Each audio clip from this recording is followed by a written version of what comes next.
ପିଲାମାନେ ଆଜି ଆମେ କ'ଣ ଶିଖିବା? ସବୁ ସକାଳୁ ଉଠିଲେ ଆମେ କେଉଁ ସବୁ ଭଲ କାମ କରିବା ସେ ବିଷୟରେ ଜାଣିବା। ସମସ୍ତେ କୁହ, ସକାଳୁ ଉଠି ମୁଁ ଘଷିବି ଦାନ୍ତ। ଖାଇବା ଆଗରୁ ଧୋଇବି ହାତ। ସକାଳୁ ଉଠି ମୁଁ ଘଷିବି ଦାନ୍ତ। ଖାଇବା ଆଗରୁ ଧୋଇବି ହାତ।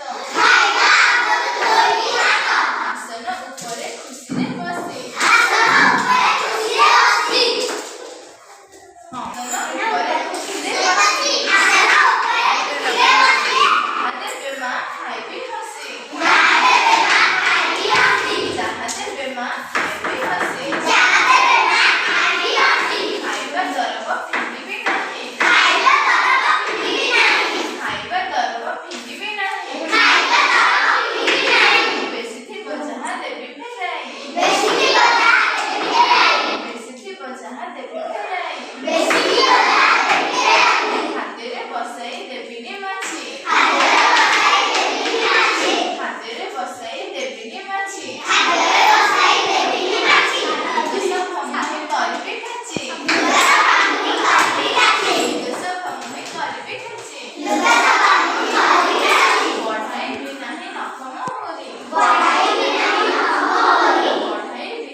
ମୁହଁରେ ନ ଦେବି ଅସନା ପାଣି।